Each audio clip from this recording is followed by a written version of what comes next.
Hey, what is up, everybody? Welcome inside the Get the Is Charged podcast. We are officially 2 weeks out from the 2022 NFL Draft. Really excited today. We have our final positional rankings. Of course, my name is Steven, and I am your host. Really excited to break all things related to the cornerback position down with my guys, Tyler and Alex. Tyler, we'll start with you, man. How are you doing today? I'm doing so well. We are finally almost here, but we are done after this with all of our position rankings. I can't wait to have a life. I'm sure my fiance's really missed me. Yeah, I was talking with Brooke yesterday. We were hanging out at the dog park, and I was like, "Oh, are you excited to watch the draft?" And she was like, "No." And I was like, "Well, why not?" I'm like, "You like football, you like the draft." And she's like, "Steven, you're not going to be here, and my life doesn't revolve around the football team named the Los Angeles Chargers." And I was like, that's a fair comment." Alex, how you doing, man? I'm doing good. Doing good. All right. So, like I said, we are going to talk about the cornerback position today. This is our final positional rankings. We waited as long as we possibly could for this position because this is absolutely the position you most need all 22 film to properly rank. And so we were able to finally do that, and really excited to hear about this. And for those who missed it, I did do a poll today. We'll talk about that poll in terms of Derek Stingley versus Sauce Gardner. Really excited to see how that one shakes out on the show. That being said, we have to start with the Michael Davis conversation. Of course, Alex did do a video earlier this week about the Michael Davis conversation and really kind of where things stand there. Kind of stemming from Daniel Popper's comments on the NFL Stock Exchange podcast with Trevor Sikkema and Connor Rogers. And, while he was on that show, he said that the Chargers possibly not super high on Michael Davis anymore, that they could be looking to replace him. And to me, those comments meant in the starting lineup, not necessarily that they are like completely looking to replace him, but Alex, I'll kind of start with you here. What did you make of Daniel Popper's comments about Michael Davis? I mean, really, it was kind of everything we were saying for a while. I mean, we looked at that contract quite a few times, and you're like, oh, you can save $7.4 million, and then they signed J.C. Jackson, and suddenly Michael Davis is CB2, probably really CB3, like Daniel Popper said in his comments, if you're putting Asante Samuel Jr. over him on the depth chart as well. And if you are talking about the amount of picks that the Chargers have, it's, not unlikely that they come away with two cornerbacks or a cornerback and a safety. And if they do take another corner, whether that's one of the first round guys or someone later, that pushes Michael Davis further down the depth chart, kind of like Daniel Popper indicated. So I don't think we were really saying anything groundbreaking. And I feel like a lot of people were interpreting my video as me saying Michael Davis sucks. It's like, that's not what I said. But, I think Michael Davis is a good player. He excelled more in 2020 than he did in 2021 under the Staley scheme. But he is kind of built more for that previous cover three style than he was this new scheme. So, could he improve in 2021? Absolutely, with more time in the system. But I just think it's a question mark of what, does Staley see a path forward to him being a reliable CB2 for this team? With his struggles and kind of adapting to coverages and the sort of the way he's built as well. He's just been more of a boundary corner who's not built to really move all over the field, especially kind of how lanky he is at times. So I think that's really where the conversation starts. And if the reality is, if they do take a first round corner, like some of the guys we'll talk about in this episode, whether that's Andrew Booth or Derek Stingley or someone else, then that probably means Michael Davis is on the way out for sure. And I think the fact that they can save $7.4 million, even if you take a cornerback in the later rounds, now you have J.C. Jackson for $16 million a year, and you have two guys on rookie contracts that you're taking advantage of, regardless of which round you're taking a corner in Asante Samuel Jr. and presumptive 2022 draft cornerback. So that, to me, leads to a picture that it has Michael Davis out of it for the most part in 2023. Yeah, I agree. Well, obviously, we'll see how the season goes, but I think they're going to start preparing for life after the Chargers. It was a weird season for Davis because he gets the deal. He starts well, looks good, gets a nice little interview piece from Haley Elwood and everybody. And then he was benched against the Ravens for, Tavon Campbell. And we're like, what happened? What did you do? Yeah. And then they just kind of, got hurt, COVID, and never really rebounded. And then Staley at the combine says, we think Michael Davis is a starter. I figured, okay. You know, we all kind of figured starter, but second starter, not the true number one. And then they go get JC Jackson. And now Daniel Popper's saying, well, they're really out on Michael Davis. He's not even really like a CB2 to them. It could be Asante Samuel Jr. more on the outside. So I think they're going to prepare for life without him. I don't buy that they're taking a corner at 17, barring some sort of incredible fall. But I do think they are going to start preparing for life without him. And they've made it pretty clear based on roster construction, unless they really like Keemon Hall or Tavon Campbell, which I don't think they do. I think they've set themselves up to take a day 3 corner, maybe even a round 3 corner, and start preparing for life after Michael Davis. Yeah, this is a really nice change of pace in terms of, the cornerback position from the previous regime, where it was like, oh, well, we'll just give, mid-level free agents and undrafted free agents to, Ron Miles. They don't necessarily value the cornerback position in that way. And now, Brandon Staley said a few times throughout the season, like, we consider ourselves a defensive back factory. And then at the combine, it's, we are always going to be looking for corners in this scheme. And I think, this is his way of being able to do that. So, I think there is still value for Michael Davis in this role. I think he still could be playing some good ball. And if he is able to stay healthy, not get COVID next year, like, that's a huge thing. And, we saw glimpses of his, previous high play, when he's able to go up against Travis Kelce and Darren Waller and, things like that, and be able to play really well against bigger competition. I think Brandon Staley also has to kind of figure out, like, how does Michael Davis fit in this scheme? So none of us are really saying, like, hey, Michael Davis sucks, like, he's not a good player. Like, I think we're all on board with him being a good player and much better than, like, what they had behind him.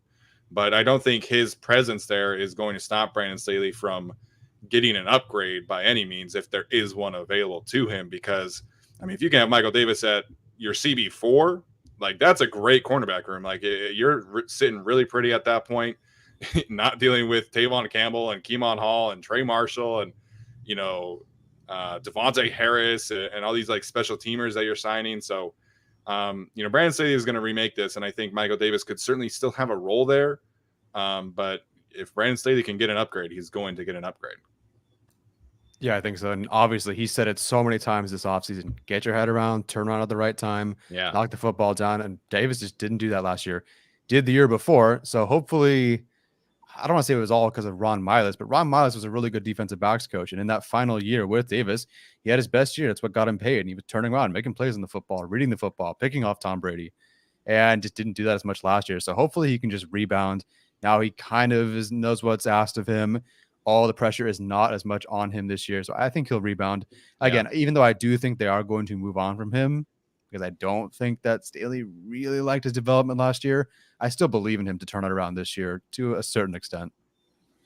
Yeah, I mean, see, the thing about him being CB4 is, like, that's fine, but also then you're paying $7 million for a CB4, or next year with a cap hit of $9.4 million potentially, right? So I think that's kind of the issue long term with this. Is just, I think there will be a team where it's like that would want to pay Michael Davis to be in their cover 3 scheme. Maybe is probably not a CB1, but as a CB2. And I think the value at that point would just kind of get too high for the Chargers. Especially considering the contracts next year. And like Tyler pointed out, I think Brandon Staley, especially with the signing of JC Jackson, is very clearly looking for guys who, can create interceptions and create their own opportunities. And while Michael Davis is fine in coverage, I think he was largely good this year. He's never really been an interception machine, or at least not in, when we think of, like, the prime of Casey Hayward, what he was in, his best years with the Chargers. Like, Michael Davis was never really that. His one interception last year is Jamar Chase bobbling a football backwards somehow, which is one of the funnier plays I've seen. But even in the last 2 years prior to this one, I think he had 5 combined interceptions in 2019 and 2020 prior to 2021. So I think that, aside from scheme fit and learning all of these coverages, I think it's just more the fact that Michael Davis's game is a little bit more conservative, whereas Brandon Staley clearly wants more aggressive, more versatile, quarterback play.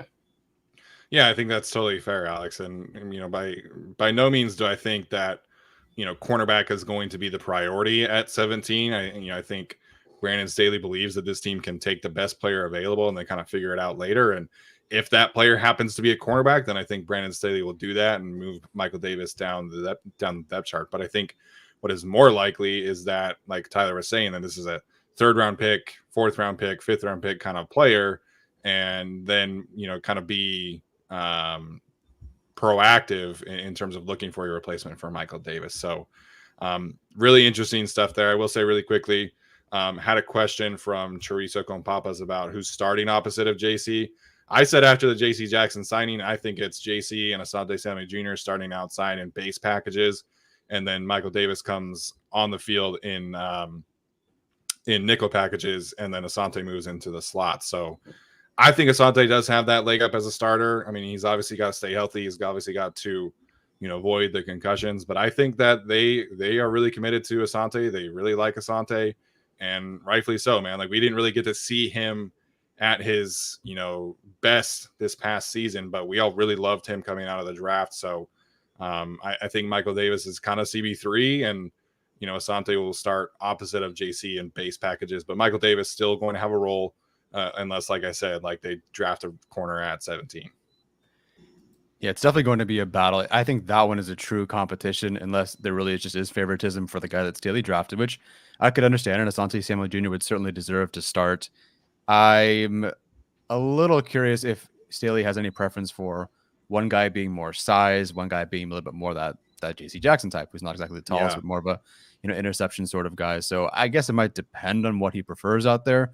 But I do think Asante Samuel Jr. has the edge for now.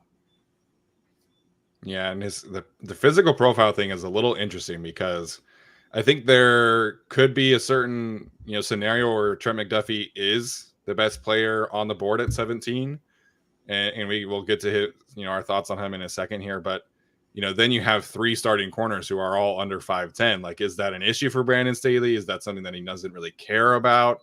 I mean, because he always had Jalen Ramsey, of course, in Los Angeles, and in Chicago, he had Kyle Fuller, who's longer and more physical. So I am curious to see, like, if he takes Trent McDuffie, does he really care much at all about like having 3 similar body types at corner? The short king secondary. I will say one of the names he pointed out when reading off that scouting profile to JC Jackson was the Mike Evans game, and Mike Evans is clearly not a small guy. Yeah, and that's the only game I've watched of JC Jackson so far. Very impressive, held his own, no problem there. So I think that he at least plays bigger. I don't know if that'll mean anything to Staley, but he at least plays bigger, and I think Staley could be comfortable with that. Yeah, and we saw Asante had similar success in college against a guy like De'Ami Brown and players of that stature. So I think that's a good point. As far as I know, JC Jackson is 5'10" or under. I have never seen anything about JC Jackson being 6'1". Someone want to look that up? Yeah, I'm looking that up because I thought it was the opposite too, where I thought he was a little taller than it being shorter. But then I think the RAS score came out. Yeah, he's 5'10" from his combine. So maybe he grew. That's cool. I'll take some of that water, whatever that was. But yeah.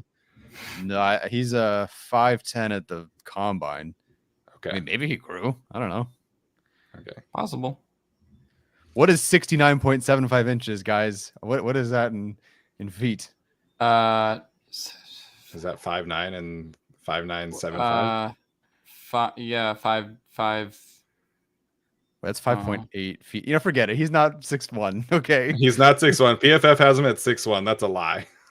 Well, they also had what's his name from last year? Who's the receiver last year who was actually like 4 inches shorter? Bateman. Rashad Bateman. They have him like 6'3". Yeah, at some point he was like 6'3", and then by the time he got to the Senior Bowl and the combine, he was like 5'10" or something. NFL website has him at 6'1" too, man. What is happening? Well, okay, JC Jackson, come on the podcast and tell us how tall you are, man. JC Jackson, come on the podcast, and your background has to be like one of those markers that you grow up with on the wall where they mark every time you've grown. So you have to have that in your background for us to check how tall you are. Yeah. We had to verify Donald Parham's height, and so now we need to do the same thing with JC Jackson. Are you 5'10" for what it's worth? 6'1"? Yeah, his RAS card says 5'9" and 6/8". Just saying. There we go. It's just me basically out there. Imagine that. Okay. Are you 5'9"? I don't know. 5'9", 5'10". I don't Okay. know. 5'10". There we go. You always got to round up. Yeah. Right? Yeah, Like, 5'10", 5'11", push it up to 6'2". Who 6 cares? foot. Yeah. All right. So sounds good. We're going to dive into our rankings here on, in terms of the top 10 cornerback rankings of the 2022 draft class. Really excited to see this one. I think it's Alex's turn to start us off. Am I right there? Okay. right, I will Alex, go take ahead that. with, I 10 will through take that 7. and run with it. All right. At number 10, I have Alante Taylor. At number 9, I have Penn State's Tariq Castro Fields. At number 8, I have Roger McCreary. And then at number 7, I have Kobe Bryant. So then I will talk a little bit about Tariq Castro Fields, who's kind of the my guy of this, 7 to 10 portion. I really like obviously how he physically tested. He's going to be a physical fast freak, but I think that's kind of backed up on the film when you watch him. Also just plays super aggressive really all the time, no matter where he's lined up on the field, whether he's lined up further away, whether he's lined up closer to the line of scrimmage and he's just trying to sniff out something like a wide receiver screen. Just always very physical on the ball as well. Tackling is a little bit more of an issue with him, which is why he's not higher for me. Because sometimes he'll, Steven put it as making business decisions when he tackles, but I think he sort of just has a way of losing leverage a little bit. So I think there's just a little bit more aggressiveness that's needed there. But overall, when you're talking about guys that you're taking a shot on in the 3rd or 4th round, you're really just looking for pieces that you can kind of develop into something else. And by God, he's not as much of a project as the other Tariq in this draft class. So we're talking about Tariq Woolen. So Tariq Castro Fields, the best cornerback named Tariq in this class. I just thought that he has a pretty good physical profile, and I think he has a lot of traits that you would have just when he's playing that would be considered kind of moldable. You can kind of work with him on being a better tackler, but you can't really teach just sticking to a defender or sticking to a receiver, I should say. You can't really, teach kind of the fluidity he has when he runs. And obviously when it comes to a lot of these guys, you cannot teach size and length as well. So all the tools that he does have, I thought his tape against Ohio State was pretty impressive as well. So for me, I have Tariq Castro Fields as the guy in the 7 to 10 range, and I have him at number 9. Yeah, Tariq Castro Fields just missed my top 10. Like you said, the tackling issues are a concern. But I think once you get to a certain point in this draft, Tyler and I were having this conversation before we hopped on, and it's like once you get down this board, it's like, okay, this guy's a slot corner only. This guy's a slot corner only. This guy's a slot corner only. And so I think somebody like Tariq Castro Fields definitely has value. There are definitely some really good attributes here. Like you mentioned, athletic profile is outstanding. I think his ball skills are fantastic as well. Yeah. That's something that really stood out to me in particular against Auburn, actually. So Auburn to me was the best game tape that I watched of him, and I came away really impressed. And then kind of the tackling issues, started popping up in other games. So I like Castro Fields a lot. He's definitely better than where TDN has him. I think TDN has him going in like the 6th, 7th round usually. I don't think that's the case. I think he's too athletic. He's got too many good attributes to go, that late. So I agree. There's a lot to like there. Tackling is definitely an issue, though. Yeah. I was just going to pop in and say, the thing that kind of really swung me was the Senior Bowl as well. I think when you watch some of those videos and some of the reps he did there, that's something that I think absolutely boosted his stock as well.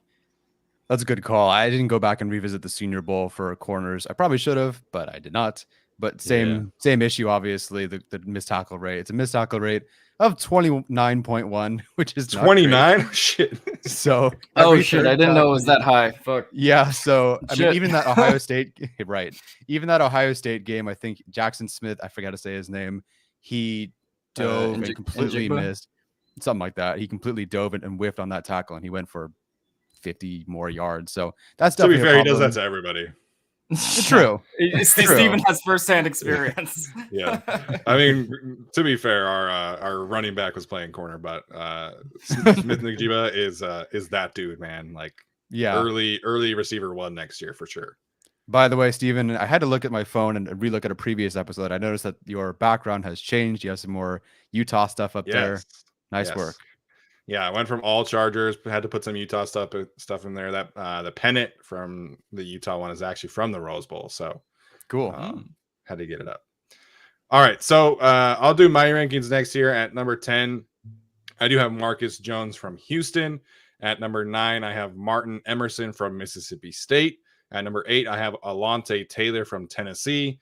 And at number 7, I have Kyler Gordon from Washington. So I want to talk about Alontae Taylor here because this to me really is kind of the perfect Michael Davis proactive replacement, because he is somebody obviously that has ties to the Chargers coaching staff, played under Derek Ansley at Tennessee, and was the other guy's name Shoemaker?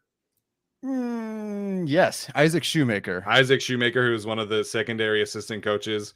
Brandon Staley was at the University of Tennessee much earlier in his career. So there are ties to the coaching staff. We know that the Chargers have met with him several times from what we've heard in terms of his pro day at the Senior Bowl. And I think there was a virtual meeting in there as well. So there are ties there. That's an easy dot connector. And I think he's actually legitimately good. You know, one of these players that can play outside, play inside, play safety if they need him to from time to time. And, you know, Tyler and I were having this conversation on Twitter. As a former receiver convert, man, like he's got a surprising amount of physicality and swagger that he brings to the table. You know, typically when you hear like receiver convert switching to cornerback, they're not somebody that's overly physical, that's, you know, a scrum tackler from time to time. And that is the case with Alontae Taylor. So he's not the greatest, you know, in terms of change of direction. That was his lowest testing area. So it's something that kind of backs up on tape and the athletic traits. But, you know, he's got length, he's got size, he can play both spots to me, and he's got really good ball skills as a willing tackler. So not the greatest athlete by any means, but I think he's somebody that checks a lot of boxes in terms of traits, in terms of ability, and again, the coaching connections that this team has for him. So I think he probably ends up going in somewhere in the 4th, 5th round, just because he's not that elite athlete. But I would be pretty, you know, happy with the potential Michael Davis replacement with Alontae Taylor. Yeah, it's a bit of projection here because there are some moments where it feels like if I were grading him and I didn't know that he was a wide receiver convert, maybe I wouldn't rank him as high. But knowing that and understanding that, there's a lot that he's developed so far so quickly. And for him to have, like you said, that mentality, that swagger, that confidence to go out and fight anybody, to be an all-in tackler like he is, that's really impressive. So he's 8th for me as well. He did test with a 9.07, but most of that was great size and elite speed. The agility is definitely a concern. I think just over time, he's going to be a guy that has to, you know, learn what things look like on the football field, you know, not get fully caught up on those double moves or some quick twitch stuff. But, you know, he's going to get better at that. And I think you take, you know, a decent, pretty 9, whatever ROAS score, an all-in tackler, you know, a guy who plays the ball well, has the swagger and the confidence. You develop that kind of guy. So I really do like him. I almost feel like his film is worse than I like him, but there's so many things to like, and you can tell what the projection is. See, I have him at 8 as well. And he made your top 10 as well, right, Alex? Yeah, I had Alontae Taylor right at number 10. Cool. Take it. Go ahead, Tyler. Alrighty. So my number 10, at number 10, I have Mario Goodrich, the corner from Clemson. Number 9, Roger McCreary from Auburn. At 8, I have Alontae Taylor from Tennessee. At number 7, I have Martin Emerson from Mississippi State. I almost was going to talk about Goodrich because I'm definitely higher than on him than some people. But Emerson was somebody I watched right before this. And boy, like, I also had to go back and watch his 2020 Georgia tape. This guy is, to me, especially off that Georgia game and the Memphis game that I watched, he's far more quick and far more agile than that RAS score, which is a 8.48, which is like good, but you obviously want to be a little bit better. But I mean, this is a guy who is 6'1", 33.5-inch arms.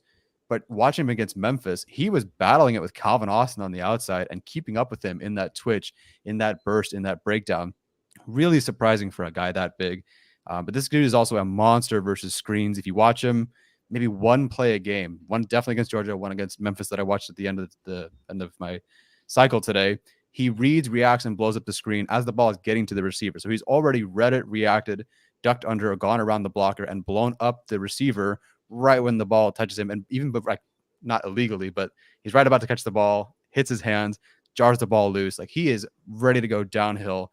He's probably my favorite downhill tackler of this group, and especially in that Georgia game, he was just flying downhill, laying hits, and it's awesome to watch. There's definitely things, that different. Like I would not have watched 2020 if I didn't see that he had 12 passes broken up in 2020. This past year, I think it was far, far less than that. So there is definitely a dip in production. He's limited to only being an outside corner, in my opinion. I think he plays really well in zone. I guess you could put him in man, but I do like him more in zone. Didn't test super great. So, but he's a guy that I would love for a team, maybe the Chargers, to work with on day 3, maybe that round 4 range. I think he could go round 3. He's just a physical presence. He's a smart player. He's a tall, long player. And again, you watch him versus Calvin Austin, and he's kind of hanging in there with the twitch. So very, very impressive all around. I really like him. Yeah, he was somebody that I came to late as well. Watched him earlier this afternoon. And I will say that he, to me, was somebody that I was like, okay, if Gus Bradley was still the coach here, I would really want Martin Emerson. Yeah. Because he really is that like lanky, really good tackler, kind of cover 3 zone corner. And that's really a lot of what he was asked to do at Mississippi State. Mississippi State is their whole thing is we are going to let things happen underneath and we're going to rally and tackle. So Martin Emerson played a ton of quarters, a ton of cover 3 coverages, and I think he reads them well. He's a really good zone corner, but I do think he has the traits to become an effective man corner in a scheme like the Chargers, but it would definitely be a work in progress. So I was a fan of him as well. And again, like you get to that point where it's just like, okay, here's another nickel corner. Here's another nickel corner. So somebody like Martin Emerson, who does have that size as an outside corner, can really stand out once you get to a certain point. Yeah, and I think at a certain point you just are kind of betting on traits, and it's like, okay, well, this out of the 500 nickel corners, this guy is the tallest, and he might be able to run good. So I feel like that's kind of what it all just starts to kind of blend together at a certain point. I guess I'll go now for my 6 to 4. I have 6. I have Florida's Kaiir Elam. At number 5, I have Washington's Kyler Gordon.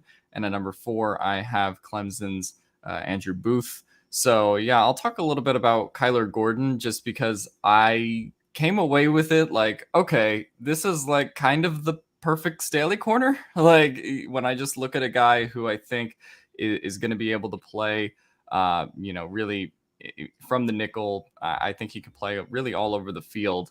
Whether, we talk about Michael Davis's struggles with recognizing the amount of coverages, but I think he could play zone. I think he could play off man. And there's just so many like instances where he's not even necessarily in the play, but he'll come back into it and make some clean read, or just make a really good tackle or a contest on the ball, even if that wasn't his primary receiver he was supposed to cover. So, we talk about size and length all the time, and he's 6 foot, 200 pounds. So there's no questions there in terms of, what his size is. So for me, in terms of, I think that the 2 duos that people talked about were really Sauce Gardner and Kobe Bryant, and Trent and Kyler Gordon as well. And I just thought Kyler was kind of, when you compare him to someone like Kobe Bryant, he just was, far and away, I think, like the better prospect a little bit, and separated himself as like someone that's actually closer to Trent McDuffie than say Bryant is to Sauce Gardner. But yeah, no, I really like the athleticism he shows. The missed tackle rate is probably something that will need to get a little bit better. There are a lot of instances on film where he misses some tackles, and then, after the catch particularly, which can be problematic, like we just talked about a little bit with Tariq Castro Fields. So I guess I'm just betting that all these guys get better at tackling. So maybe that'll happen, maybe it won't. But for me, I think you're talking about Kyler Gordon as a guy who just is going to do really well at the next level and has that explosiveness as well. I think a lot of people were complaining because he ran a slower 40 time than people expected, but he also had really solid 3-cone drills as well. So for me, the agility as well as how fast he can change direction, that was never a question mark for him. So he tested really well. I think he's going to, just kind of be, if he is drafted by the Chargers, that perfect Staley corner. I think whatever team gets him can kind of just, you can ask him to do whatever he wants. He doesn't have to be your CB1.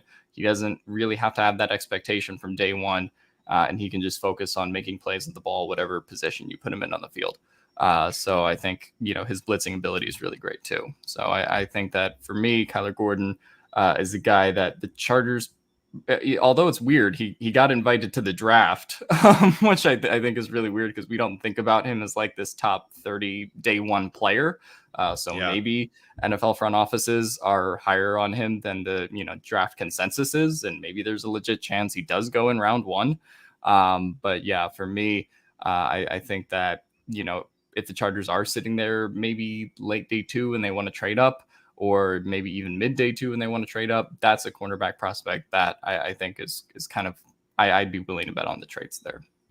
Yeah, the Kyler Gordon experience, if you will, was rather strange this year because it was like, he was getting like hyped up more than Trent McDuffie was early on in the process. And, he's the better athlete and he's the better prospect. And, then at the combine, it was like, oh, he didn't test super well. And then it was like, oh, Trent McDuffie. And, it was a really weird thing. So he apparently was sick at the combine for what it was worth. I don't, apparently him and Myjai Sanders were both eating at the same Chipotle or something. I don't know. But, Kyler Gordon and Trent McDuffie were both on Bruce Feldman's freak list. So athleticism really is not a concern for me for either one. I know that both of them are very, very athletic. And I think Kyler Gordon is there as well. So, it was also interesting, like you hear about these guys, right? And before I was able to watch them, if you had told me like the profiles and what is good about each one, I would have thought that Trent McDuffie was the guy who was in the slot most of the time. And it was actually Kyler Gordon. So Kyler Gordon was doing a bit of both, and Kyler Gordon was, matching up against tight ends and things like that. So I do like Kyler Gordon a lot. I think, there are certain ball skill issues and tackling issues that worry me a little bit. And he was only a starter for a year as opposed to Trent, who started for 3 years. So Gordon's definitely somebody that has very intriguing athletic traits, like Alex mentioned. And I do think he could potentially be kind of that nickel DB hybrid that teams like the Chargers are using all over the place. So I like Kyler, but he made my top 10. I don't like him as much as Alex, though. Yeah, I'm pretty close. How did you guys weigh and factor in? Because there's a couple of guys or a couple of tandems in this class, Booth Goodrich or why am I blanking? McDuffie and Gordon, or Bryant and Gardner. Yeah. So how did you guys weigh or even consider, if at all, the fact that one guy really isn't, like one guy's a field corner, one guy's a boundary corner? How did you guys weigh that? I didn't weigh it too much, I guess, with the Kyler Trent situation, because to me that was I do think Trent McDuffie is the better NFL prospect, but like Kyler showed enough to me where it's like, okay, maybe he wasn't the lead corner here, but I think he can develop into that at the NFL level. I didn't get too much of a chance to watch the Goodrich tandem, unfortunately, but I do think Sauce and Kobe, I didn't weigh that one like too much against the other one as well, because although Sauce was, obviously, I mean, he's the best quarterback in this class. So, but I don't think you hold that against Kobe Bryant. Like, I mean, I think he did enough on his own to justify a top 10 spot, or if he fell just outside of the top 10 for any of us. But I didn't really hold that against them, because at the end of the day, they're either playing on the opposite side of the field. I guess you could argue just like they take the harder matchups, so if you are the true CB1, but for me, I didn't hold it against anyone. Yeah, I'm definitely don't hold it against anyone. I think this has just kind of become a pet peeve of mine in terms of college football, because teams don't say, hey, like, we're going to go put Sauce against your number one receiver. And I like, let's go. I'm sitting here watching, LSU and UCLA, and Derek Stingley is guarding some Joe Schmo on the outside, while Kyle Phillips and Greg Dulcich are just shredding the LSU defense. So I think it's more of a pet peeve of college football. Utah in 2019 refused to put Jalen Johnson and Michael Pittman, and Michael Pittman had like 240 yards on us and single-handedly won the game. So, it's a college pet peeve at this point, saying, "Hey, Sauce, you're on the left side. Kobe Bryant, you're on the right side. We're never moving either of you. That's where you go." And so I don't really hold anything against them that way, but the duo that were most of that was Sauce and Kobe, man, because like you could really tell that teams just did not want to go after Sauce at all at certain points outside of the good teams, Alabama and Notre Dame. But Kobe Bryant held his own, man, and I like Kobe Bryant. Yeah, me too. I don't think I held it against anybody in particular, but just was curious because there's so many tandems to talk about.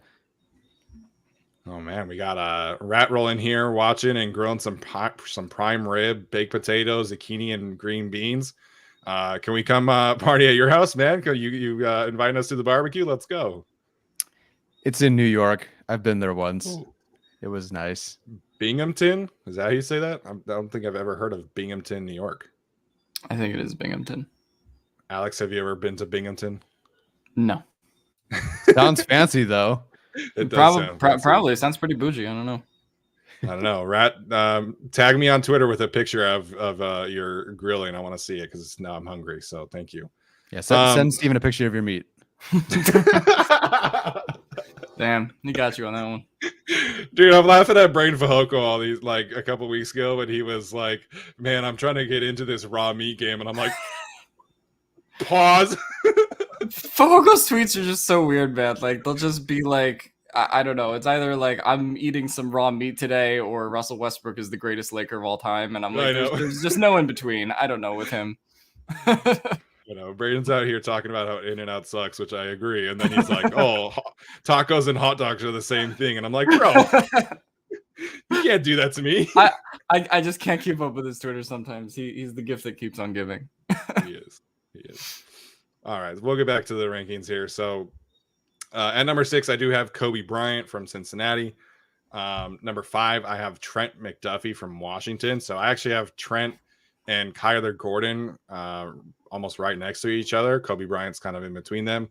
And then number 4, I have Kaiir Elam from Florida. So I'll talk about Elam because that was kind of a really up and down experience too for me watching him, because his tackling is a big issue. But I think, definitely something he's going to have to correct. But in terms of pure cover corners, I think you can make a legitimate case that Kaiir is at least up there with Sauce and Stingley in that regard. And so I think he's got that length, that physicality, and you watch him against Jamison Williams, and you watch him against George Pickens, and you watch him against these number 1 receivers from all these SEC schools. And Kaiir Elam has legitimately good shutdown tape against these players. And there was a point where Jamison Williams could flat out do nothing against Kaiir Elam in press man situations. And of course, Jamison improved on that throughout the season when he got more experience there. But I think in terms of a different element as it relates to the Chargers, like Kaiir Elam being a physical press man corner would be something that really interests me, and being able to pair that with JC Jackson, get these 2 physical corners to just beat up on these receivers at the line is something that is intriguing to me. I think 17 is a little rich, but I do really like Kaiir's ability to shut down one side of the field, go up against top competition, and have good tape against those top competition players. Like I said, those wide receiver ones in the SEC. So again, the tackling is an issue, but in terms of pure coverage ability, I think Kaiir is definitely up there with the best in this class. Yeah, I have Kaiir Elam at 5. I love everything you talked about, and I have him at 5, so obviously I like him. But I'm definitely worried about the bust potential here, especially at 17. Yeah. Guys that don't really tackle all that well, especially if it's an effort thing, that doesn't usually sit well with me, and it didn't. Elam's a technique thing, I will say. Elam is a technique thing for me. Right. And, okay. He's also a bit of a penalty machine. He has more penalties than my top 4 combined this past season, although one of those is Stingley, so I guess that's not fair. So yeah, worried about the tackling, worried about the penalties. There are guys later on who I think were good with their hands who did not have any penalties or many penalties, and that's why I like them a little bit more. And then just a couple of, if he tries to press, And if you can duck under that or get around it, there was a couple times I was worried about him getting exposed. He was. I think I brought it up months ago against Florida State. Someone ducked right under it, beat him right down the field for a go ball or whatever. Yeah. So that's definitely a concern. But what he can do on the outside, and I think what separates, so he's in between McDuffie and Gordon for me. And to me, just knowing, I think, and hoping that he can play on the outside and be a shutdown, lockdown corner, and even just kind of a different corner on the outside, that's what made him my top 5 over someone like Gordon. Yeah, totally understand the concerns there, but again, I don't love him, but I do like him a lot. So, yeah. Tyler, go ahead. Alrighty, at number 6, I have Kyler Gordon. At number 5, I have Kaiir Elam.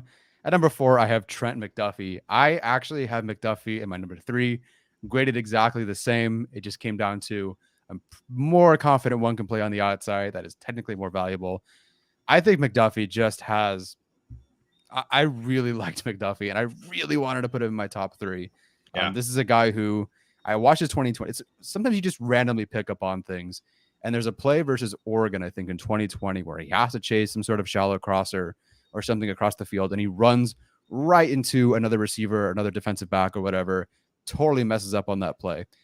The following year, I believe against the same team, against Oregon, he navigates past everybody perfectly, tackles the guy on a shallow crosser, and brings up, a 4th down. This was on 3rd down. And granted, it was one play was like 3rd and, 1, and this one was 3rd and 12 or whatever. But to have shown growth almost on a similar play against the exact same team is awesome. That really stuck in my mind. And he is just all over the field when he tries to tackle. He's on the backside chasing, plays down against Michigan on 3rd down, backside of the play. He is screaming down the line of scrimmage at the goal line, forces 4th down. They go for it on 4th down again. They don't convert, but they don't convert on 4th down because he stopped them short on 3rd down. And it's really, really, really impressive. That's something that makes him really stand out to me as a guy who just is all in for his team.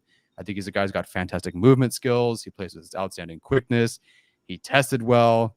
I think he is a bit more shifty and twitchy in man coverage, which does separate him from Gordon, in my opinion. I think this guy is a very, very safe bet. You look at the testing, you look at the numbers. He is, let's see. So RAS score 9.49. Number 4 or number 5 on our composite rankings. He plays well in the run game. He looks good there. He is from Washington. I think they're a bit of a DBU factory at this point, or at least they're getting there.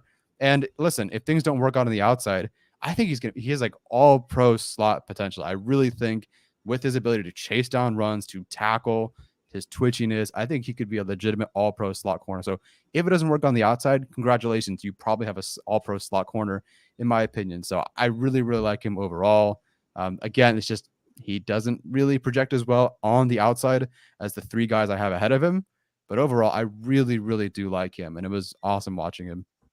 Yeah, he was a lot of fun to watch as well for me. And there were a lot of things that stand out, but to me, like I said, the thing that separates McDuffie and Gordon, in my opinion, is the ball skills. So there was this game from there was this play from 2020 against Utah, actually, that really stood out to me. And Brant Keithy, our big slot power tight end, was lined up in the slot, and we had an outside guy named Solomon Enis, not a draftable guy, but he was out there. And so they did this route combination where Trent McDuffie is on Solomon Enis, and they do this route combination, and Brant Keithy ends up doing essentially like a wheel route from the slot.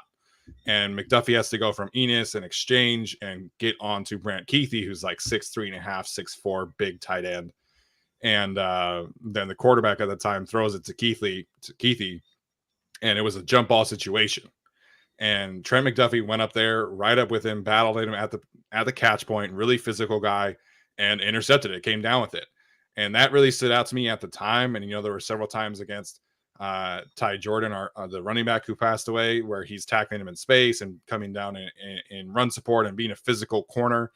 So I really, really like McDuffie. I really wanted him to put him higher, but it's just the size, man. It really is. It's a very similar conversation with Asante Samuel Jr. You check so many boxes until you get to that height, until you get to that arm length, and you just can't get there all the way. So very similar vibes with him and Asante Samuel Jr., but I love his tape, love what he could bring to an NFL team. Yeah, I mean, I like Trent McDuffie quite a lot too. Also had him at number 4. It's just a weird one because we talked about him earlier. Like if the Chargers drafted him at 17, like, I think that would be a good pick, but also do they want to roll in with, someone like JC Jackson who's 5'10 and then have 5'11 and then have Asante Samuel Jr. is smaller and then also have, two of them have fairly small arm sizes as well. So do they want to put those guys against bigger receivers and bigger tight ends like that? That I think is really the question in terms of whether he would fit in as the 17th pick, or do you kind of want to put him on a team where, he has kind of bigger cornerbacks that can, help him out on the defense and, kind of let him grow into his career as well. So I think he's a great prospect. 2 inches taller, 2 inches bigger arms, might be number one in this class. I don't know. Yeah, he'd have a legitimate argument for sure. If he even if it was just an inch and he had 30-inch arms, because I forget who it was, but the odds of a corner with 30-inch arms or less hitting are just really against him, because it's a ball skills issue, it's a length issue, it's a physicality issue. But I think McDuffie has enough to make up for it, as opposed to Roger McCreary, who I'm not as high on. I think McDuffie has enough to make up for it, and he reportedly was like begging the coaches at Washington to let him play safety, because he knew that it would kind of, allow him to be more around the ball and get some more action, because nobody was throwing at him, because he wanted to go, be around the ball more. So I think McDuffie has enough mentally, and he has enough in the short area, like Tyler said, potentially being a slot guy. There's so much to like there. It's just he doesn't check that very last box that you wish he could. All right, Alex, wrap us up with your top 3 here. Alrighty, from number 3, I have Andrew Booth. At number 2, I have LSU's Derek Stingley, and at number 1, I do have Ahmad Gardner. I mean, this will be, I assume, the Stingley Sauce debate that has raged about Twitter. It felt like just early on in the draft process, Sauce was just kind of the number 1 corner. Then Stingley, WWE style, comes out and says, actually, my foot's fine. And then he does his pro day. And then, and now, he's back in number 1 corner conversations over Sauce Gardner, maybe in some situations. So I don't know who's going to end up going first. I would still kind of bet Sauce. But for me, the difference between the two is I really saw an ascension and Sauce Gardner kind of getting better as a corner every year, versus Stingley. It felt, partially because of the injury and partially because he only played 10 games. But from that 2019, he was just kind of on a straight dissension from what he once was. Obviously, still playing at a very high level when he can, or when he could in both of those seasons. But for me, Sauce Gardner, the way that he is just, I think there's a question about competition level with him. But I mean, if you have a question about him playing competition, just go watch the Jameson Williams film. Like, like that was the first thing when we were doing the receivers episode and I was watching receivers. I was like, hey, who's this guy who's just pushing Jameson Williams shitting right now? And that's why I was lower on Jameson Williams to start the process. And then I was like, oh no, that's just how good Sauce Gardner is, and that's what he does to everybody. Yeah. He's just a very smart corner as well. And the way that he's able to just he has this tendency to stop routes in their tracks. Like he just can do this. And he's like, no, I'm actually going to make you run the route that you're more uncomfortable with the way that he kind of plays mind games as well. I think the comp for him, or the comp for both him and Stingley, is that he's this Sauce is more of this Richard Sherman kind of corner, right? He's a little bit of a slimmer build. He's not going to be this guy who's super physical keeping up with you, but I think the way that he tackles, obviously there's not really much of an issue there. He really just checks all of the boxes. Doesn't really commit too many penalties as well. So for me, I think because of the Stingley thing, if Stingley had just kept up his play from 2019 and into 2020 and 2021, I think he'd be a pretty slam dunk CB1. But for me, I think the way that Sauce Gardner is able to just jam people up on his routes, the way that you could move him around theoretically in a Staley defense, or really any defense in the league, I think he's the most pro ready and could play in any system right now. And so, I think there's going to be definitely some debate as to whether Stingley should go first. but Sauce to me just handles his business more often, has been more available. And, the growth that he's had from his first season at Cincinnati to now, it's just night and day with the kind of player he is. Yeah, Sauce really is an old school college corner because, I think it was like 57% of his snaps came in press man situations, which, again, you don't really see a whole lot of that in the college game anymore. It's a lot of off coverage, lots of zone, lots of bracketing. So you get a lot of help. And so Sauce really is, an old school corner. And like the competition thing, it's not like he was in the Mountain West, man. Like he's in the Right. American Conference going up against Houston, going up against Temple, Memphis, Navy. Actually, why did I say Navy? You were doing good. And then you said I was just Navy. going down the list of the teams in my head of like who was in the American Conference, Navy. but Yeah. Navy, they don't throw the ball ever under any circumstances. So I don't know why I said them. But then you look at his tape against Notre Dame, you look at his tape against Alabama, who do have top-notch guys, and the Cincinnati DBs all took turns against Myers, the tight end from Notre Dame, and Sauce really was the best one against him as well. So I think in Sauce you're getting that long physical press man corner who can play zone in instances too. So the Richard Sherman comparison feels okay to me. And like, I'd have to go back and watch a lot more Richard Sherman film and really kind of verify that. But in terms of the physical profiles, like there's a lot to like there.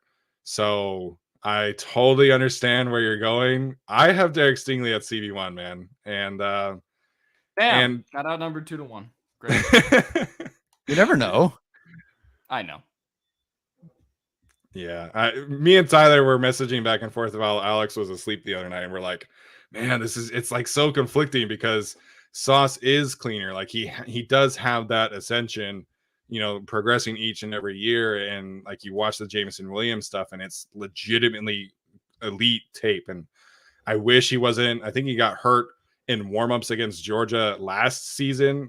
So like the 2020 bowl game, the Peach Bowl. I wish he had that other game too, but with Stingley, man, I think the struggles of 2020 were really vastly overrated to me. I went back and watched a couple of games from that season, and he was still really, really freaking good in 2020. The game against UCLA was not the best this season, which could be the injury that was kind of lingering. I don't really know, but I think the best cornerback tape that I've watched over the last few years was Derek Stingley in 2019, and I think if he had that season this past season, I think Derek Stingley is going first overall in this draft. I think he would be that good of a prospect. It's just that the injury, the tape last year wasn't the best. So I think the thing with Derek Stingley is that you're betting on the elite ceiling that we saw as a freshman. And like his RAS score right now isn't the greatest. Like I think it's like 8.9 or something like that. But that was 3 weeks out from being healthy and cleared medically from a foot injury that, is like an 11-month long recovery. So athletically, I think he has everything you want. I think he can just do more things than Sauce. Like that's really what it comes down to me. I think he can be effective in the slot. I think he can be effective as a deep safety, which he did a few times. I think he can be press man, off man, zone. I think his ball skills are outstanding. That's really kind of the difference for me between him and Sauce as well. So I really, really like Sauce, man. I think he's very clean. I do think he's worth a top 10 pick.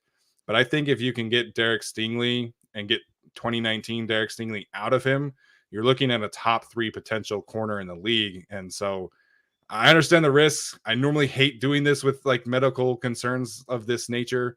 But to me, Derek Stingley is CB1. I'm stunned we both came to this conclusion because it's usually not what I would have done either. I mean, last year I bumped out Newsome for concerns, Farley for I think way worse concerns in my opinion. Yeah. And so I went back and forth. I actually think on my big board, it still has Gardner ahead of Stingley. Like I went back and forth on this as recently as 2 days ago, yesterday, this morning.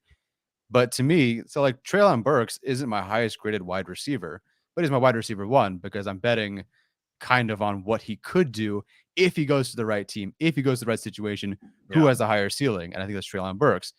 To me, it's the same with Stingley. Now, I think Gardner does deserve to go before Stingley. I think just being clean and also being very freaking good. Like I want to talk about Gardner just for a little bit. Like he he plays so freaking well. He can redirect the wide receiver as needed. Even out of bounds if the other wide receiver is less physical. Quick reaction kind of guy, can play all over. Was the boundary corner, was very difficult for him. Held up very well. Again, that Jameson Williams tape is no joke. Definitely shut him down. Although I will say, I think Jameson Williams should be moved more around as a Z than trying to work him out as an outside, as an X. So I think things could have been different if he were moved around more. But Gardner is fantastic, and I have a first round grade on him. Like I don't want to be the team that has to pick between Gardner and Stingley wherever they have to pick them, because that is really, really tough. To me, Stingley. So I almost thought I was going to put Gardner first, but then to just say that Stingley was my highest graded corner, because that's where I do have it. But at the end of the day, I did put Stingley number one. I think he's a brilliant corner. I didn't see a time where I thought that Stingley was mentally lost on a play or blew an assignment. To me, it just took certain perfection to beat him or to break his coverage. And even think like, I know he gave up 200 yards versus Alabama, but to me, the mistakes are correctable and they didn't bug me all that much. Like even the touchdown that he gave up in the back of the end zone, he was in great position. He read it perfectly. He had his hand up. The quarterback just threw it so high, and Devonta Smith was so good that he happened to get a very, not impossible catch, but a very difficult one against Georgia down the sideline in 2019. There's a spinning catch down the sideline somebody has to make. I forget who the receiver was.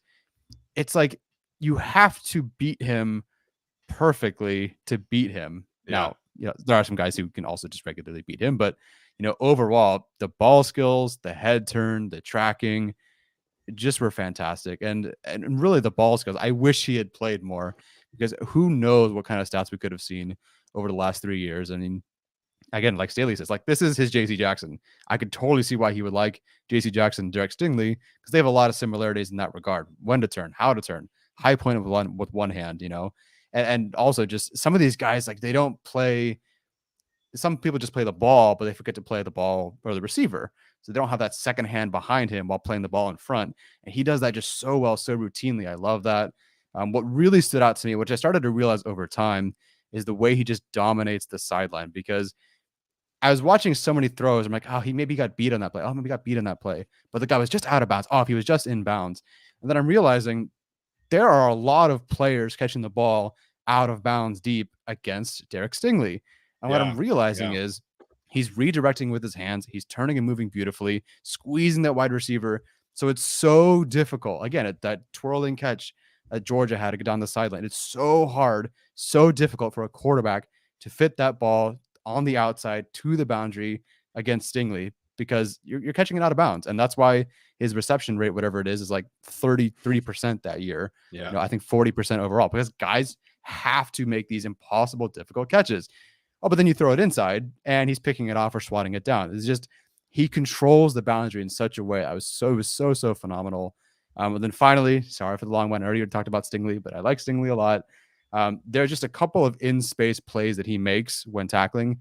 So ball skills, I think, do separate him from Gardner. And I also think, although they have two similar missed tackle rates, I feel like the in-space he's able to make are what sets him apart from Ahmad Gardner when it comes to the run or screens or whatever. Against UCLA, right? 3rd and 1, he's on an island. The quarterback is running to his left. By golly, he cannot let him get this first down. And it's just him and the quarterback. Drops him no problem. Against Central Michigan, I think it was a screen. Hits that guy, forces a fumble against Central Michigan. These splash plays and this island tackling and work that he has that is just so fantastic. So again, we all talked about that. We all know what the problems are, right? Injury history. I think missed tackle rate is a real thing, and just some of the unknown. He just didn't play a whole lot, but this does break everything that I would have done. I didn't think I would have him at number one. I really didn't, and I switched it many times, but I'm keeping it here. I don't want to say it's like Horn and Surtain last year, but to me, like Surtain was like the safe, almost surefire kind of guy. But I thought Horn could just get a little bit more out of him, and he almost did. He just tore his ACL, so we'll never really know. But same thing here, like Stingley, I think can just get a little bit more. And while I think you might have a shutdown corner in Sauce Gardner, I think you have a potential game changer in Derek Stingley, and that to me is the big difference. I think he broke his foot. I don't think he tore his ACL last year. He hurt JC Horn tore his ACL. Yeah. He tore his ACL? Oh, I'm pretty sure. maybe I Yeah. was watching it during the game and I thought he broke his foot. I don't know. Someone put it in the chat. I don't know. I remember watching that Thursday night game for whatever reason. But no, I think no, I think it's a fair point that Derek Stingley has that higher physical upside, and I think Steven talked about this with Sam Monson of PFF, who was sort of like, you just kind of look at whichever guy is going to give you the higher ceiling, right? Whichever guy gave you that higher level of play. And if you look at Stingley's 2019 tape, then I think that that's, what you would see as like the higher ceiling guy. I guess for me, and we talked a little bit about this with Horn and less so Horn and Surtain, and more I was thinking like Surtain Farley a little bit, because Farley, I think, had a lot of these kind of medical concern problems. And I think there was a lot of hype around him potentially being CB1 had he not had those problems. And so for me, that's a little bit of what this discussion is like, although it's different because Stingley ended his season with foot injury, and then I think Farley just sat out the season because he had because of COVID, sort of withdrew from the season with that, I think. But it's tough. But for me, they're close enough to the point where if I think you have, long-term potential issues in the NFL, and the fact that he's only played 10 games the last 2 years, I think availability just has to be a factor for me. Sure. If we were talking about like, I don't know, Andrew Booth or Trent McDuffie as like the CB2 of this class, and Derek Stingley is the CB1, I'd probably value health a little bit less and then just go with Derek Stingley. But for me, the difference between them is so small that I guess I do value, what you would have as sort of the difference between them there. And just one is a much safer pick than the other, unfortunately, in that regard. But whatever team gets Derek Stingley might be very well getting a steal, right? If you get him potentially out where the Chargers are at 17 or just before that, I think that that's still very possible that, he could turn around and have a great NFL career. There just isn't a lot of great history with guys that have had list frank injuries and have come back from that immediately. So that is the thing for me where I think he's a great theoretical player. If we did this podcast last year and he was in that group with Horn and Surtain and Farley, he'd probably be CB1 in that group as well. So, I think there is just an element to it of, I think the injuries just unfortunately knock him down for me, but I still think, there's very much potential he can make a team very happy. Yeah, no, totally get what you're saying. And JC Horn did break his foot, so I was wrong. But it is what it is. His season ended to injury. It's whatever. But yeah, to me, this is definitely different than Caleb Farley, because Caleb Farley, he had an injury during college, then he was healthy, then he injured that same injury again, like in the draft process. And it was a back injury, I think, both times. So now Caleb Farley has a I definitely think Farley was more drastic. I mean, at every point where it's just like there's always some kind of knee and back problem with him. I just also think it is kind of an availability issue, although Stingley's injuries were different the last 2 years. It's like he was ultimately dealing with lower leg injuries that caused him to play 10 games. So for me, that's more the issue there. And, the healing process of that, where it's just like, oh, now he's completely 100% healed and he runs a 4.37. I'm like, there's a little bit of like a too good to be true aspect to it, where, he miraculously turns around and has this 5-month recovery, what was supposed to be 11 months. I don't know. It just gives me a little bit of hesitation when we're talking about these guys. Yeah, totally understand that. I just think it comes down to risk versus reward. And I think Tyler said that better than I could when he was talking about that. So, all right, let's backtrack a little bit, because Andrew Booth, I think, is number 3 for all of us. Yes. Yeah. Or Alex has him at 4. No, I had him at 3. I had, I guess, yeah. No, I did have him at 4. Never mind. Okay, so 3 for me, 3 for Tyler, 4 for Alex. And I think of this top group, he's obviously the one that has the strongest chance of being there at 17 for the Chargers. I think maybe there's a chance Derek Stingley falls, but kind of sounds like, that 10 to 15 range is really kind of the sweet spot. Frankly, I'd be pretty surprised if the Baltimore Ravens passed on Derek Stingley, just kind of given their scheme and their history of taking those kind of players, which would just be such a bummer and such a perfect pairing from there. But That being said, let's talk about Andrew Booth for a second here, because like I said, he seems the most likely to be on the board at 17. He was the cornerback that we took in our first mock draft, and obviously we've kind of revisited him, or visited him for the first time. So Tyler, where are you at with Andrew Booth, and do you think that he would be somebody that the Chargers could take at 17? Could he be someone? Sure. Again, I don't really think they're going to take a corner at 17, but okay, let's say that they were interested in taking corner at 17. If he's there, sure, absolutely. I think he does kind of remind me a lot of Asante Samuel Jr. in the way that they have these great ball skills despite the limitation of their size. The missed tackle rate was interesting because you were the first person to be like, no, watch the tape, Tyler. And I was like, it's terrible. How good could this be? But like, this guy's a B tackler with an A+ mentality, in my opinion.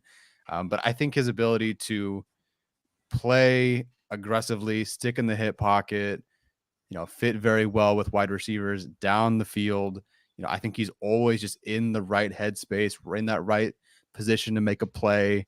If it's short, if it's intermediate, boundary, outside, inside, whatever. I think he's able to predict it and jump it pretty well. Very aware versus screens. Again, you might miss going after those screens. It's kind of like Stingley, but I think the mentality is there. I want him at 17. I think the Chargers could be interested. If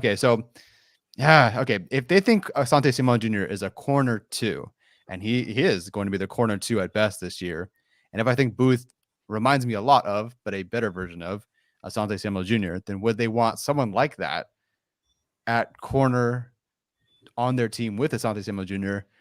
I don't know. I think they'd be interested. I really don't know. Yeah, it goes back to what we just talked about with McDuffie, right? In that sense, with the whole size profile, and it's just like, do you want 3? Not that JC Jackson's small, but do you want kind of 3 relatively smaller guys compared to some NFL secondaries? And I think that's kind of going to be the question going forward, especially if you are planning on phasing out Michael Davis, which we kind of all expect them to heading into 2023. So yeah, no, I mean, I do like Andrew Booth if he's there at 17 and there's, no perceivable better option. I think he could be the guy. It's tough for me because I did like him enough, but I do think there is like it's weird because Staley would totally love him for all of that stuff. Like, but the over aggressiveness in his game, I think, is definitely going to make him better as like a tackler and making plays on the ball in the NFL. But it's also going to get him burned quite a few times. Like, yeah. I do kind of see that nature to his game. I think it was someone made a comp to him kind of being like a Janoris Jenkins kind of player, where he just is like, there's some of the times where he's going to step up and make the play or make it like a huge hit. And there's times where the receiver is probably going to get like 20 yards of yak because he just whipped the tackle. And that happens with cornerback play in general. But no, I could definitely see them going after Andrew Booth. There is a little bit of like an injury concern with him in general. Sure. So it kind of depends on whether or not, the Chargers kind of medically check him out as well. I think he had tendonitis in his right knee and then had patella tendon surgery in 2020. And then he also has specifically a disease as a child, actually, is Osgood-Schlatter disease, which actually just, causes knee swelling and pain. So that's something he's going to have to deal with for the rest of his NFL career. But if it does check out medically, I do think he's the kind of corner that someone like Staley would be into. Yeah, the knee thing I didn't know about. Obviously, I knew he had the core injury and the core surgery, which has been kind of obviously derailing his, draft lead up process, and obviously why he didn't participate in the combine. But the knee thing, I don't know if that changes things for me or not, because I have knee issues, right? But not obviously not an NFL player. But I had patella tendon surgery, and I know how annoying that can be, and so I don't know if that changes things for me at all. But because I think Andrew Booth's film is fantastic, man. I really do. Yeah. I think he's, to me, from a coverage standpoint, really reminded me of Marcus Peters in the sense that he's Okay. going to take risks. He's going Mhm. to be that ball hawk kind of corner, which you just kind of see. And I've seen some people kind of compare him to Antonio Cromartie too, or people are talking about in the chat. And to me, he's more Marcus Peters than Cromartie, because Cromartie's, Right. just had that elite physical frame. And so to me, he does remind me a bit of Marcus Peters, but he's a great tackler, at least has the mentality to do that. So, Yeah. there are times where I'm watching Andrew Booth thinking to myself, man, I could kind of see him being like a safety convert and being kind of a box safety and just let him come downhill and blitz and things like that. So I like Booth's film a lot, man. I really do. Yeah. And when we took him in our first round mock draft, I think that was my selection actually. And I really like Booth. I think his film is fantastic, but the knee thing, man, I don't Yeah, I don't no, know. it's weird because I hear people talk about the core muscle thing all the time, and I'm like, he also has knee problems. Yeah. Not I don't want to shit on anyone's parade because they're like Andrew Booth to the Chargers. I'm like, I don't know about that, but depends on how things medically clear out with him. Right. But Mhm. I don't know that one for what you're picking at 17. I don't think Stingley's going to be on the board by then anyway. But if you're just kind of talking about like, I just think the upside of those two guys in Gardner and Stingley is much higher. If you do want to bet on an injury like Stingley's, or just kind of make a bet on his health more so than betting on Booth's upside. I don't know. Yeah, it'll definitely depend on what the Chargers doctors all see, because they also knew different injury, different situation, but they knew that Rashawn Slater had a back issue and that they had to monitor that. And they did rest him quite a bit during the offseason to take care of that. Again, different things. Right. But it was something else that they did have to monitor. To me, it also just comes down to like the only 2 touchdowns that Booth allowed all year were against NC State, and both the receivers that he was facing were like 6'1", 6'2", kind of bigger build sort of guys. There was that one back shoulder throw that I think was just kind of impossible, but you could tell like not quite big enough to get there. And then on a slant in the end zone against another bigger guy, was able to just reach further, be bigger, box him out. There's a helicopter if you can hear it. And so I hope, I don't know if size bugs them too much with Booth, but I do think it's still, I would rather look for someone like a Martin Emerson later on. Not that I think he's better. I just would love to switch it up just a tiny bit in the DB room. Yeah. And for all we talk about injuries, I mean, this is a team that drafted Derwin James anyway, right? So like if they think the value is there, they might throw the medicals out the window and just go, this is too much for us to pass up on. Not saying Andrew Booth is Derwin James, but you could certainly apply that to Derek Stingley and some of the other guys in this class for sure. Yeah, absolutely. So you mentioned Martin Emerson again, so we'll wrap this conversation up. Mentioning some day 3 guys that we really like for this team. We both talked about Emerson. Alontae Taylor really is kind of my number one choice. Like I mentioned, the box that are being checked there. Did not get a chance to watch either of the 2 smaller school guys that people talk a lot about, Zion McCollum and Josh Williams.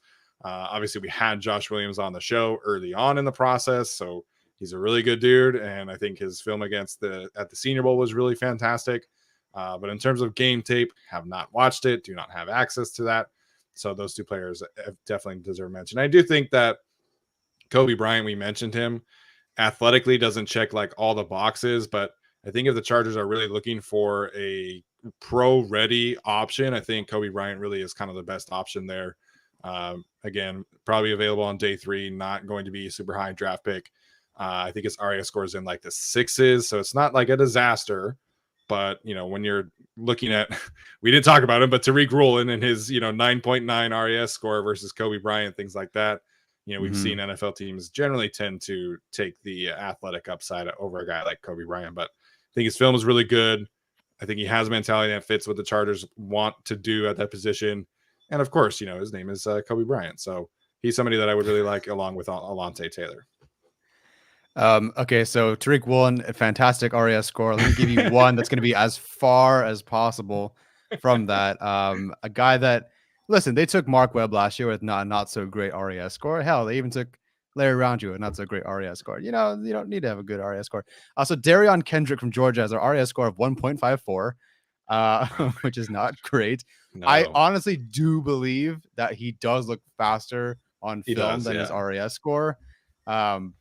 This is a guy who's probably this is like your day 3 dart throw. I'm not saying this is even a fantastic fit, but given the Georgia connection, it is worth bringing him up. He does make somewhat of a living reading the quarterback, understanding route concepts. I think him being able to emphasize doing this will be good for him. I think he read it. Was it Kentucky? Almost for a pick six there. I think he has more long speed than his RAS score indicates. He is battle tested, playing at Georgia. I think there's a little bit more burst play downhill. So I think there's definitely something there. But yeah, he runs a 4.8. So this is your day 3 dart throw, but I want to talk about it. He ran slower than his 360-pound defensive tackle teammate. Yeah, not great. But he's from Georgia, so I got to bring it up. Yeah, I will say the one thing I'll mention about Darion Kendrick, I don't know if he'll be on the Chargers board because he did get dismissed by Clemson because of gun charges. So we're J.C. Jackson robbed somebody, right? I'm just saying, gun charges, bike thieving. I don't know. We've had it all with this, draft class by this point. But I could see Tom Telesco probably not wanting to go down that rabbit hole. I guess we'll see. Yeah. The Tariq Woolen stuff, man. Let's talk about that. The film and the athleticism terrible. Could not be. He's really bad. No, and I think he did improve. Like the Senior Bowl tape was okay. Like it wasn't awful. So I think there is room for improvement, obviously. But we've seen him go like high 30s in some TDN mock drafts and things like that. And I'm like, okay, I totally understand. Like 3rd round pick, whatever. His RAS score is worth that kind of dart throw. But man, like he's gone full swing the other way. And now he's going, high 30s and low 40s. And I'm just like, oh man, I can't get that. Cause I think from a holistic view, right? Like you're ideally getting 2 starters, like immediate starters in the first 2 rounds. Like imagine Tariq Woolen starting right away for this team. Like I'm not saying for the Chargers specifically, but imagine taking Tariq Woolen and be like, okay, we got to start this guy right away. Yeah, no, that's a hard pass for me. It was just like I couldn't believe it. I couldn't believe where he was ranked and the mock draft and the RAS. Like, okay, here we go. I'm like, okay, give me Darion Kendrick, please, with a 1.74 and his gun charges. Like that sounds better to me, at least. Yeah. Yeah, there's just such a difference between the RAS score and the film. Like, it's probably the biggest that we've seen in this class in terms of the guys we're looking at. I could totally buy him as like you pick him in round 5, you pick him in round 6, and you bet him on the upside. But you're gonna have to take him in probably late round 2, round 3. Like that's what it sounds like he's gonna go right now. And for me, with what the Chargers are going to invest or want to invest at the cornerback position in this draft, I just think that's too much to give up for someone like Tariq Woolen, who I think is ultimately more developmental, and they already traded their 2nd round pick anyway.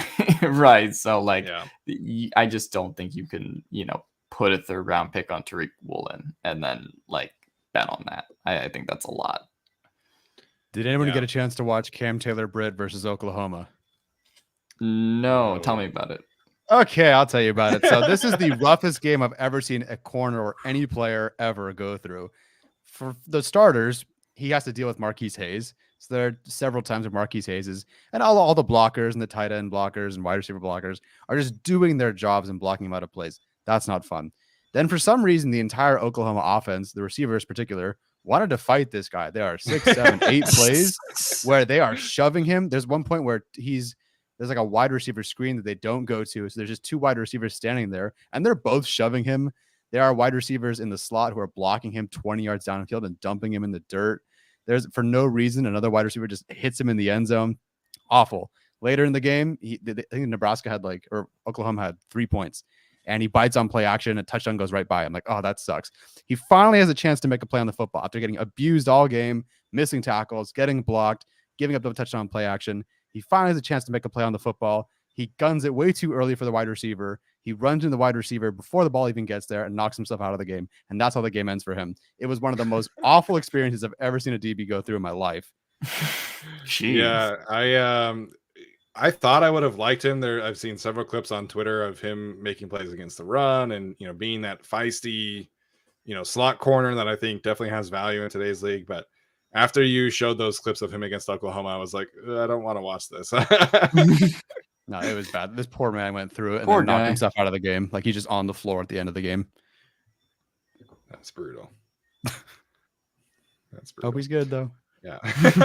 Come on the podcast anytime. Yeah. If you get drafted, come on, please. All right. So, man, we did it, you guys. We got to our final positional ranking. It's all wrapped up. Can't wait to not watch film anymore. I'm so burnt out from watching college tape. But yeah, this process has been crazy. I think it's been really fun to see how kind of the Chargers' plans are seemingly unfolding. So we are going to do our next mock draft episode on next Monday. And then we'll, it's all downhill at this point in terms of covering the draft. So really excited about this. Really excited about the cornerbacks that we did talk about. Tyler, any final thoughts before we head out this evening? I'm so excited for them to draft Trevor Penning at 17. Oh God. Really excited. Hey, you have the first pick on Monday, I think. So don't screw it up. Oh, I won't screw it up. I'll make sure it's a home run. Oh, it's definitely Chris Olave. Or Garrett Wilson, Or Ariza. Jameson Williams, or Ariza. Yeah, it could be any one of those guys. Matt Ariza. We were so close to being done with that, man, and then they had to work him out privately. My gosh, so annoying. Just shit post and go Desmond Ridder for backup competition. Oh man, but yeah, really excited about the next few weeks. Make sure you are subscribed to the channel and the podcast audio platforms as well. Leave us a rating or review. If you're done watching this, please like the video, leave us a comment, and let us know what you think. And yeah, we'll be going live on Saturday as well for a Q&A, which I think might be our last Q&A before the draft. So stay tuned for that one. And yeah, thanks guys. Appreciate all the support. Today was a fun chat. Yeah, bolt up. We'll see you guys next time.